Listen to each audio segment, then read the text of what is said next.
First thing is, את יכולה לדבר אליי גם בעברית, כן, אני... זהו, אז תחזיק את כן. זה פשוט ככה, ואני מקריאה את זה בתור הסלייד הראשון, ואז אני יושבת ואני שואלת אותך שאלה. Okay, so today is October 31st, 2023.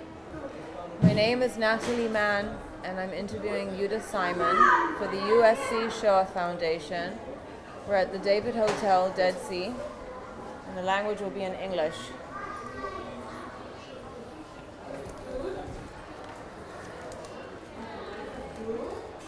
So, thank you, Yuda, for speaking with us today. Welcome. Just wanted to thank you and let you know that we want to hear anything that you have to say. If you want to stop at any point, stop the interview. We're just here to hear your story. Okay?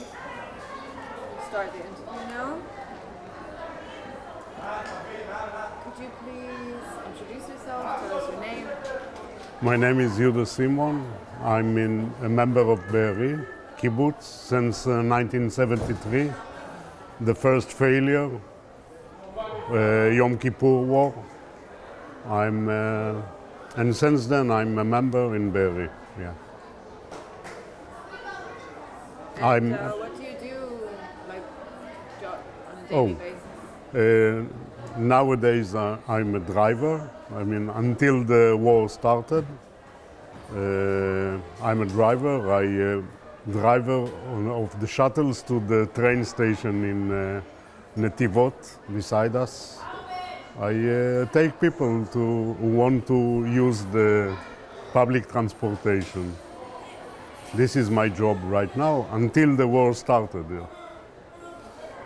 But now, as it started, I joined myself to the work with the senior citizens here in the hotel, in David Hotel, which all Be'eri are evacuated here. And yes, we are refugees. First-class refugees, but refugees, okay? We are in a hotel, 3 meals a day. They're taking care of us very nice, but we are refugees. Right now, we don't have a place to live in. I mean, a home to live in, which is a very... Private things or Yeah, jobs, yeah. anything, so you're displaced and... Well, shall I tell my story? Or Please do. since, okay. October 7th. First of all, I have to start with a smile. Even it mixed with cry.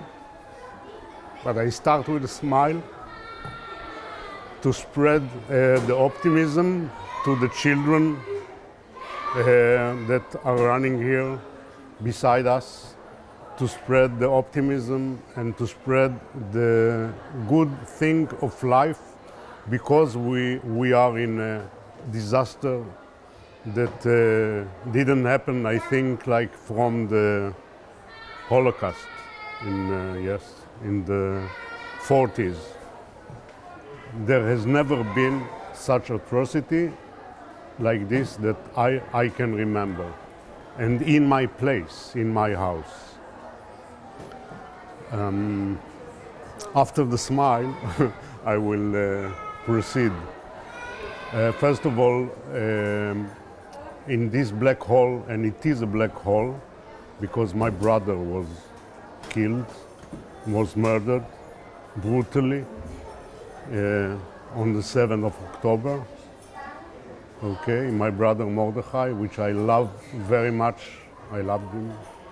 We just buried him and set Shiva to remember him. And he was a hero, and I want to start with his story. All the time he was a hero. He survived the Dakar submarine. The story is that he was already on the Dakar when they started the journey to Israel from England.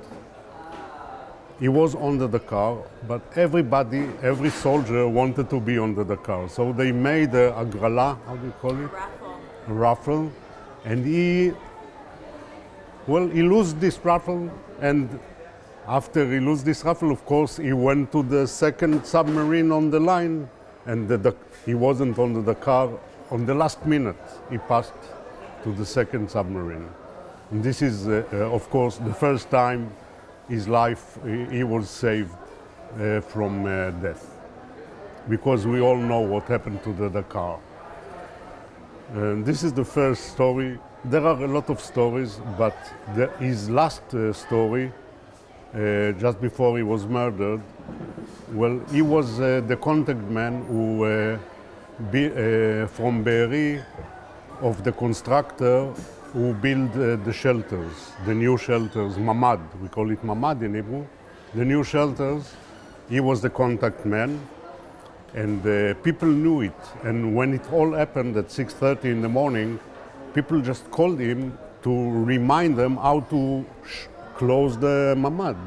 So he passed from door to door. I don't know how many houses, but he passed from door to door and helped the people from the outside, of course, to how to close the door. He reminded them how to close the doors. At the end, when he finished doing it, his girlfriend, which is 70 years old, I think, he's 75, my brother Mordechai, yeah? She called him. Also, she couldn't lock the mamad, the shelter, the door. So he ran to her on the kalnoit, we call it. I don't know how to say it. The electric bicycle, yeah. And on the way to her house, he was shot on the way. And the soldiers of Be'eri, they're not really soldiers. They are the citizens who are the first to respond when there is Kitat Konenut. I will tell it in Hebrew because I don't know the name in English. I don't know if there is an English name for this. Yeah.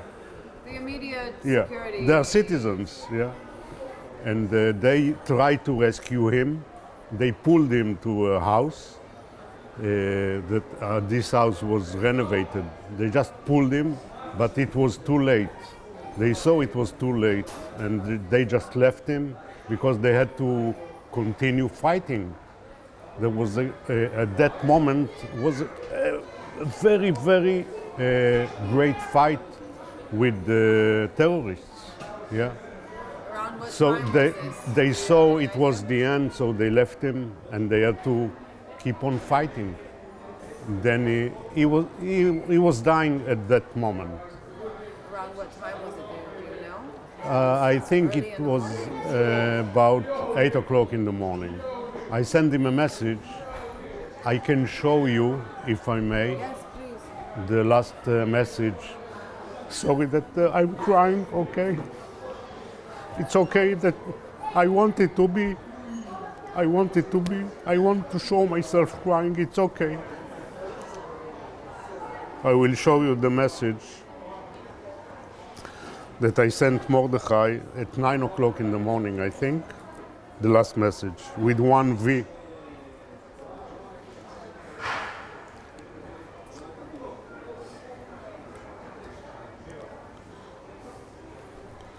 First of all, if you can take his picture on my WhatsApp.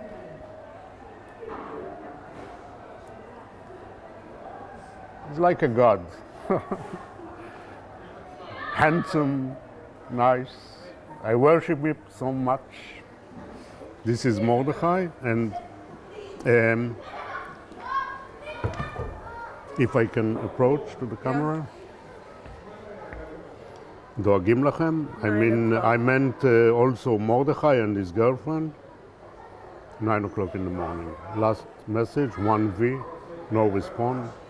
And then I understood actually that there is no. Well, I didn't know for sure, but I thought it was. Yeah, this is the last WhatsApp, and then I think I understood he's not with us anymore. This is his story. I mean, he was a hero. He couldn't reach his girlfriend's house because he died during the rescue. This story, well, his girlfriend is missing. We don't know still what is going on with her. Yeah. And we hope that something will happen and we'll see her alive. I want to be very optimistic. Still my smile. Fake it until you make it. The smile, yeah. I always try to do it. And this is the story of Mordechai. I want to, if I may, to pass to the failure of our government. And there is kind of conformism in the area that says, okay, let's flood Gaza, let's do the worst things to the terrorists, but I don't think like this. I'm not there, and my brother was killed, but I'm not there. I don't want to flatten Gaza. There is no way to flatten Gaza. Maybe there is a way to fight the Hamas, but who is the Hamas? Who is the Hamas? I try to explain it to every person in the world. Who is the Hamas? Okay, I will try to give you my theory. Who is the Hamas? The Hamas is a five-year-old child in Gaza 15 years ago or 17 years ago. That his house was bombed and maybe one of his family died. And this is the Hamas, a child that might not have seen an Israeli person in his life. He might not see, he must have haven't been out of his area for all his life. Just in his neighborhood, his house, this is all he knows. And to this vacuum went all the traditional society in Gaza, yeah, the Muslim society, the religious, they bring this child food, they provide education to all these children, and of course indoctrinated into the hatred of us. I'm sorry to tell it. I'm not very glad to tell it, but I presume this is what is nowadays the explanation of this word Hamas. And this is why I don't see any future about saying, okay, let's flatten Gaza. And I want to see, a lot of people of the kibbutz says, oh, I will go back to Be'eri only if I can see the seashore, the direction of Gaza. And this is also actually a community that celebrated and peace Yeah. and has now Exactly. shifted. Yeah, the opinions, of course, shifted about in a lot of guys, a lot of persons. I'm not there. I still think that we have to, I'm sorry to say it, but to stop the war right now. We have prisoners. We have prisoners, our families, in Gaza. We first of all have to do everything to bring them home. And this I don't tell it to the citizens. I tell it to our government. And the failure of the government is completely a disaster. One big disaster. And there is only one to blame. The Prime Minister, who is above all the system. He was failed protecting us. He was failing provide us help after the atrocity happened. The atrocity, yeah. My brother died 22 days ago. Nobody from the government or the representatives, yeah, nobody came to ask me, hello, Yehuda, do you need something? Maybe you need a psychological help. Maybe do you need some money, but I don't need money. Maybe do you need something else for your children, for your wife? How do you feel? what can we do to provide you basic things? Nobody. Yes, there were people who came to help us, but not from the government. Good people from, I say, with the Satan that went down on us, came the angels also, the good people, psychologists, but volunteering, not from the government. And this is the biggest failure, as I see.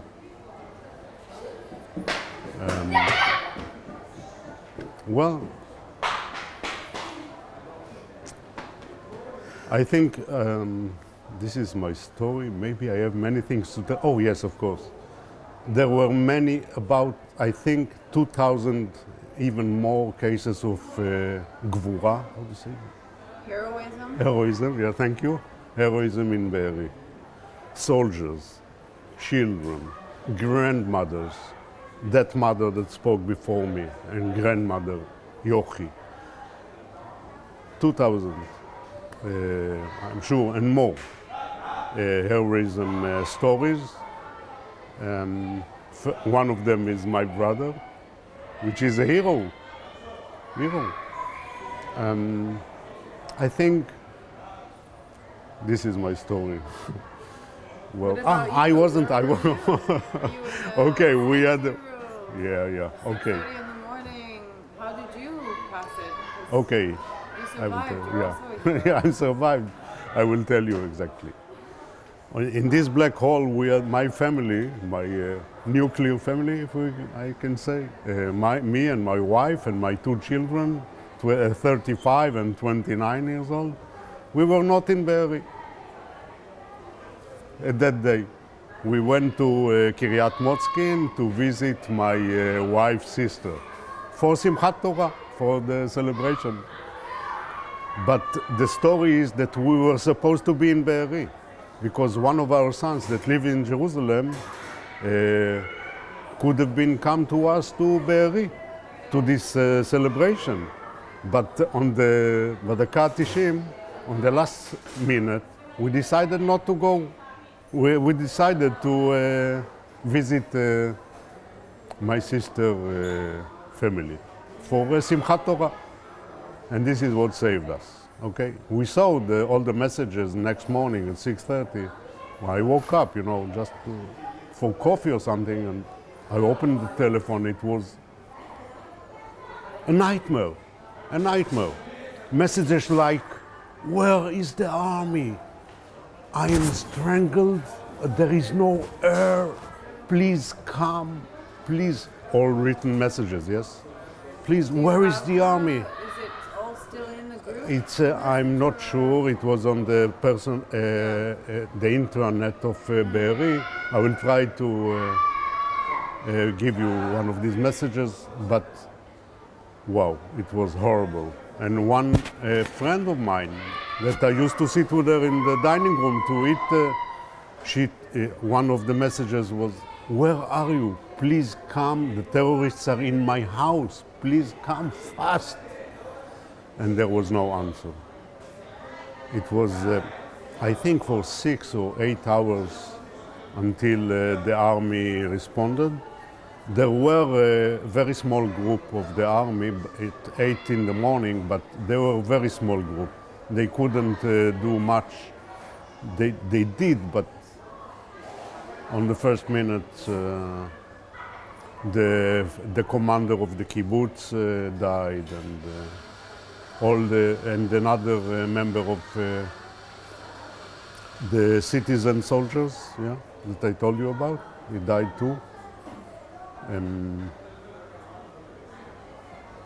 So we weren't in Be'eri, and we saw everything on the. You must have been going through the same. I mean, you didn't go through the same torment, but I'm sure the whole day you were. Oh yes, of course. It's our house. It's our house. It's our house. It's our home. Our friends, our families. My brother. How many siblings are you? We are me and my brother Mordechai that just told you about, And we have another sister, the eldest. She's 80. I will finish this interview with another smile for the children, for you, for all the world. And please tell our story. Share. Share what you can, whatever you can, that no one will forget. Yes, I'm an Holocaust survivor. You see in front of you an Holocaust survivor, okay? But still, I'm not going to go down. I'm not going to go down. I have to bring myself out of the hole, and it's happening right now. I'm working with all people in Be'eri, with the senior citizens. I'm very happy to do it for them, and that's all. And for me, of course, for my family.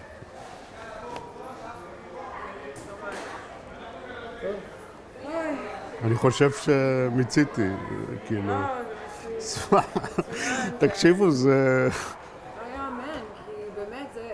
כל אחד, אף אחד לא יודע איך לסגור את הדלת של הממ"ד, ואיך סוגרים את החלון. כן, זה בזמן לחץ, ובזמן לחץ זה עוד יותר, כאילו, כשאת לא יודעת לעשות משהו, אוקיי, אבל בזמן לחץ זה בריבוע, הלחץ עולה בריבוע, ויותר מזה. אתמול בערב, זה פעם ראשונה, אני אף פעם לא פחדתי מטילים ולא כלום.